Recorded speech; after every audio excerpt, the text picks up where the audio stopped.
6வது அதிகாரம் 18வது வசனம். எபிரேயர் 6வது அதிகாரம் 18வது வசனம்.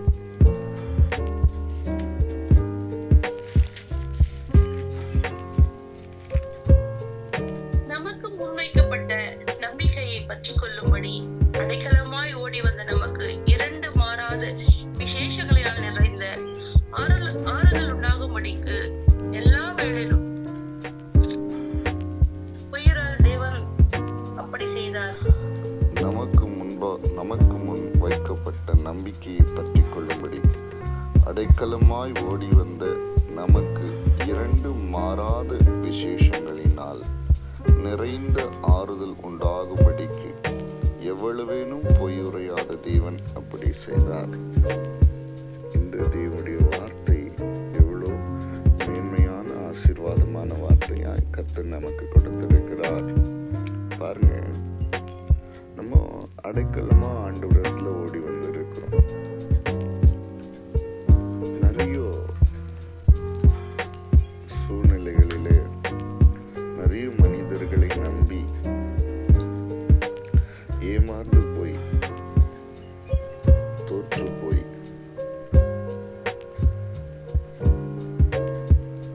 நம்பிக்கை இழந்து நம்ம வாழ்ந்த காலங்கள் எல்லாம் உண்டு. நிறைய வழிபாடுகளை நம்பி ஏமாந்து போன காலங்கள் உண்டு. ஆனா பாருங்க, நம்ம யாரை நோக்கி அடைக்கலமா ஓடி வந்திருக்கிறோம் சொன்னா, நம்முடைய ஆண்டவராகிய இயேசு கிறிஸ்துவை நோக்கி அடைக்கலமா ஓடி வந்திருக்கிறோம். எந்த சூழ்நிலையில வந்திருக்கிறோம் சொன்னா, யாரெல்லாம் அடைக்கலமா நோக்கி ஓடணுமோ எல்லாமே நம்மளை ஏமாத்திட்டாங்களே. எல்லா சூழ்நிலைகளும் நம்மை கைவிட்டு போனது. இப்ப அடைக்கலமா ஆண்டவர்கிட்ட வந்திருக்கிறோம். அவர் நம்ம என்ன செய்ய போறாரு? எல்லாரும் போல அவரும் நம்மை புறக்கணித்து விடுவாரா? எல்லாரும் போலும் ஆண்டவர் இயேசு நம்ம தள்ளிடுவாரா? ஏமாற்றி விடுவாரா அப்படின்னு சொல்லி நம்முடைய மனசுல நிச்சயமா ஒரு கவலை இருந்திருக்கும். ஆனா ஆண்டவர் சொல்றாரு, அடைக்கலமா ஓடி வந்து உனக்கு நிறைந்த ஆறுதலை கொடுக்கிற தேவனாகி கர்த்தர் நானா இருக்கிறேன். என்னை நம்பி ஓடி வந்த, என்னை சார்ந்து ஓடி வந்திருக்கிற, எல்லாராலும் கைவிடப்பட்டு தோற்று போன நிலையில் சூழ்நிலைகள் எல்லாம் வேதனைப்படுத்தின நிலையில யாருமே இல்லை எனக்கு உதவி செய்கிறதற்கு. நான் அனாதையை போல நிற்கிறேன். எனக்கு இருக்கிற கடைசி நம்பிக்கை ஆண்டவர் இயேசுவே என்று சொல்லி ஆண்டவரை நோக்கி ஓடி வந்திருக்கிற உங்களுக்கு எனக்கு ஆண்டவர் சொல்ற ஒரு பெரிய சந்தோஷமான பலனான உண்மையான வார்த்தை என்ன தெரியுங்களா? உனக்கு நான் நிறைந்த ஆறுதல் கொடுப்பேன். உனக்கு நான் நிறைந்த ஆறுதலை நான் கொடுப்பேன். ஏன்னா எனக்கு தெரியும் நீ எந்த சூழ்நிலையில் இருக்க. எனக்கு தெரியும். தோல்வியில, கண்ணீரில, பாரத்துல, பாவத்துல, தனிமையில, போராட்டத்துல, வியாதியில, இழப்பிலே, துக்கத்துல இருக்கிற இடத்துல வரும்பொழுது அடைக்கலமா ஓடி வரல. எனக்கு யாரும் இல்லை, அனாதையா இருக்கிறேன்னு சொல்லி அடைக்கலமா ஓடி வரல. நான் உன்னை வெறுமையாய் அனுப்பிவிட மாட்டேன்.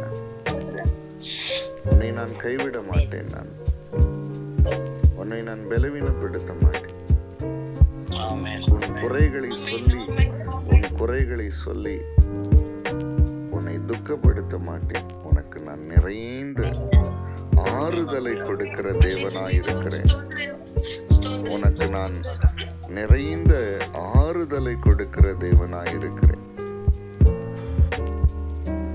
எப்படி தெரியுமா? மாறாத 2 பிரமாணங்களினாலே. அது என்ன? 2 பிரமாணம் என்ன? ஒன்று அவருடைய சிலுவை மரணம், இரண்டாவது அவருடைய உயிர்த்தெழுதல். அந்த சிலுவை மரணம் என்பது என்ன தெரியுமா?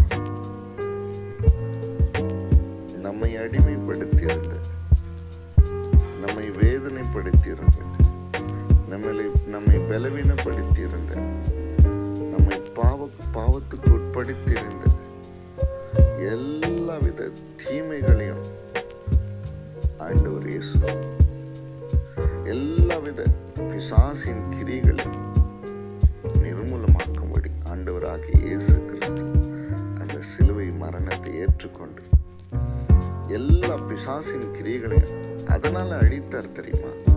அந்த சிலுவையின் மரணத்தின் மூலமா எல்லாவற்றையும் அழித்தார். ஹல்லேலூயா. இனி அது நம்மை அடிமை கொள்ளாதபடிக்கு, நம்மை மேற்கொள்ளாதபடிக்கு, நம்மை பலவீனப்படுத்தாதபடிக்கு கர்த்தர் அந்த சிலுவையின் மூலமாக மேன்மையான வெற்றியை நமக்கு என்ன பண்ணாரு? பெற்றுக் கொடுத்தார். அதைத்தான் நம்ம வாசிக்கிறோம் கொலோசியர் 2ஆம் அதிகாரத்துல. கொலோசியர் 2வது அதிகாரம் 14வது வசனம் 15வது வசனத்துல வாசிக்கிறோமே, நமக்கு எதிரடையாகவும் கட்டளைகளால் நமக்கு விரோதமாக இருந்த கையெழுத்தை குலைத்து அதை நடுவில் இராதபடிக்கு எடுத்து சிலுவையின் மேல் ஆணி அடித்து துரைத்தனங்களையும் அதிகாரங்களையும் உரிந்து கொண்டு வெளியரங்கமான கோலமாக்கி அவைகளின் மேல் சிலுவையிலே வெற்றி சிறந்தார். இதெல்லாம் நம்மை வேதனைப்படுத்தினது, வெட்கப்படுத்தினது, பாவத்தின் மூலமாய் வந்த துன்பங்கள், இழப்புகள், தண்டனைகள் எல்லாவற்றையும் ஆண்டவராகிய இயேசு கிறிஸ்து சிலுவையின் மரணத்தின் மூலமாக அழித்து போட்டார். அவைகள் நம் மீது ஆளுகை செய்யாதபடிக்கு சிலுவையின் மேல் ஆணி அடித்து வெளியரங்கமான கோலமாக்கி நமக்கு வெற்றியை கொடுத்திருக்கிறாரே. அதன் மூலமாக நிறைந்த ஆறுதலை அடைக்கலமாய் ஓடி வந்த உங்களுக்கு எனக்கு ஆண்டவர் கொடுத்திருக்கிறார், கொடுக்க போகிறார். ஹல்லேலூயா, ஹல்லேலூயா, ஆமென். மரணத்திற்கு அதிகாரியாகிய பிசாசானவனை தமது மரணத்தினாலே அழித்தாராம். ஜீவகாலமெல்லாம் மரண பயத்தில் இருந்தவர் ஒவ்வொருவரும் என்ன பண்ணார் தெரியுங்களா? விடுதலையாக்கும்படி அப்படி செய்தாராம். எபிரேயர் 2வது அதிகாரத்தில் 14ஆம் வசனம் 15ஆம் வசனத்தில் இதுதான் நம்ம பார்க்கிறோம். மரணத்துக்கு அதிகாரியாகிய பிசாசானவனை தமது மரணத்தினாலே அழித்து ஜீவகாலமெல்லாம் மரண பயத்தினால் அடிமைத்தனத்துக்குள்ளான யாவரையும் விடுதலை பண்ணும்படி அப்படியானார். பார்த்தீங்களா? எப்படிப்பட்ட நிறைந்த ஆறுதலை அடைக்கலமாய் ஓடி வந்த நமக்கு தேவனாகி கர்த்தர் கொடுத்திருக்கிறார். அவர் பொய்யுரையாத தேவன், எவ்வளவேனும் பொய்யுரையாத தேவன், எவ்வளவேனும் பொய்யுரையாத தேவன். நான் உங்களுக்கு சொல்றேன், ஆண்டவருடைய வாயிலிருந்து புறப்படுகிற ஒவ்வொரு வார்த்தைகளும் உண்மையான வார்த்தைகள். அவைகள் பொய் சொல்லாது, பொய்யாய் மாறாது. எவ்வளவேனும் பொய்யுரையாத ஆண்டவர். ஓடி வந்தீங்களே, அடைக்கலமா ஓடி வந்தீங்களே, எல்லாவற்றையும் நம்பி ஏமாந்து போய் ஓடி வந்தீங்களே, எல்லாரையும் நம்பி வெறுமையாக்கப்பட்டு ஓடி வந்தீங்களே, யாரை நோக்கி ஓடி வந்தீங்க? அன்பின் ஆண்டவர் இயேசுவை நோக்கி ஓடி வந்தீங்களே. அவர் அவர் ஏமாற்றுகிற தேவன் அல்ல, பொய் சொல்கிற தேவன் அல்ல, கைவிடுகிற தேவன் அல்ல, குறை சொல்கிற தேவன் அல்ல, தண்டிக்கிற தேவன் அல்ல.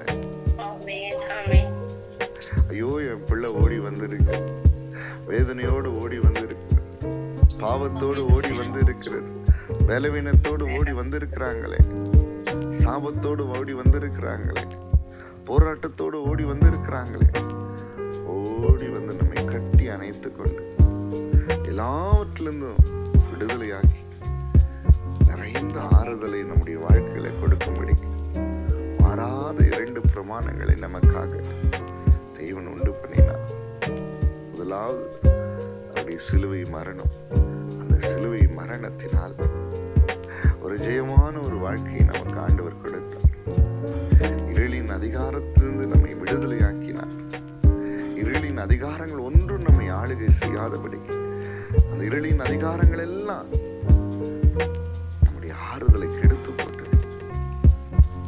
அந்த இருளின் அதிகாரத்தை சிலுவையிலே ஆண்டவராகிய இயேசு கிறிஸ்து நிர்மூலமாக்கி நமக்கு நிறைந்த ஆறுதலை உண்டு பண்ணின எவ்வளவேனும் பொய் உரையாத தேவனாய் இருக்கிறாரே. ஹல்லேலூயா. இரண்டாவது பிரமாணம் அவருடைய உயிர்த்தெழுதல்.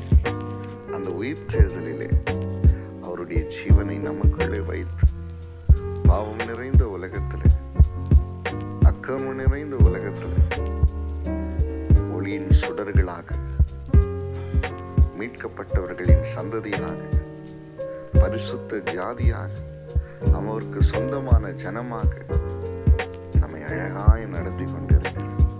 பாவம் நம்மை மேற்கொள்ளாதபடிக்கு அவருடைய வல்லமை நமக்குள்ள வைத்தது. அது எப்படி நடந்தது? அவருடைய உயிர்த்தெழுந்த வல்லமை அல்லவா? அவருடைய வல்லமை நமக்குள்ள வைத்தார். அக்கிரமங்களினாலும் பாவங்களினாலும் மரித்து போயிருந்த நம்முடைய சரீரத்தில் அவருடைய ஜீவனை கொடுத்து மரித்து போயிருந்த இந்த ஆத்மாவை தேவனாகி கர்த்தர் உயிரடைய செய்து ஒரு பரிசுத்தமான ஒரு வாழ்வை கொடுத்து நிறைந்த ஆறுதலை உண்டு பண்ணி இருக்கிறாரே. அருமையான தேவனுடைய பிள்ளைகளே, இந்த அருமையான ஆசீர்வாதமான வார்த்தைகளுக்காக கர்த்தரை நம்ம ஸ்தோத்திரிக்கணும்ல, நன்றி சொல்லணும்ல. கவலைப்படாதீங்க, ஆண்டவரை நோக்கி வந்திருக்கீங்க.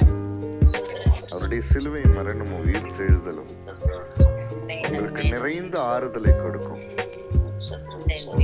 அடைக்கலமா ஓடி வந்த உங்களுக்கு தேவனாகிய கர்த்தர் உங்களை தள்ளாதவராய், உங்களை மன்னிக்கிறவராய், உங்களை ஏற்றுக்கொள்கிறவராய், உங்களை பலவான்களாய் மாற்றுகிறவராய், புது வாழ்வு கொடுக்கிறவராய், அந்த வாழ்வை நிறைவு பெற்று ஆசீர்வாதமாய் மாற்றி வெற்றியாளர்களாய், நித்திய ஜீவனுக்குரியவர்களாய், பரிசுத்தவான்களாய், அநேகரை நீதிக்குட்படுத்தவர்களாய் உங்களை மாற்றும்படியாக எவ்வளவேனும் பொய் உரையாத தேவன் அப்படி செய்திருக்கிறார். ஹல்லேலூயா. அந்த தேவாதி தேவனை நம்பி வந்திருக்கீங்க. இந்த மகிமையின் கர்த்தரை நம்பி வந்திருக்கிறீங்க. அவர் உலகத்தின் மனிதர்களைப் போல அல்ல, உலகத்தின் வழிபாடுகளைப் போல அல்ல, அவர் உலகத்தின் உறவுகளைப் போல அல்ல. அவர் எவ்வளவேனும் பொய் உரையாத தேவன். அவர் நிறைந்த ஆறுதலை உண்டாக்குற தேவன். அவர் அப்படிப்பட்ட நல்ல தேவனாகி ஆண்டவர் இயேசு இந்த காலை வேளையில நம்முடைய பரிசுத்தமான வார்த்தைகளால் உங்களை ஆசீர்வதிக்கிறார், உங்களை ஆசீர்வதிக்கிறார், உங்களை ஆசீர்வதிக்கிறார்.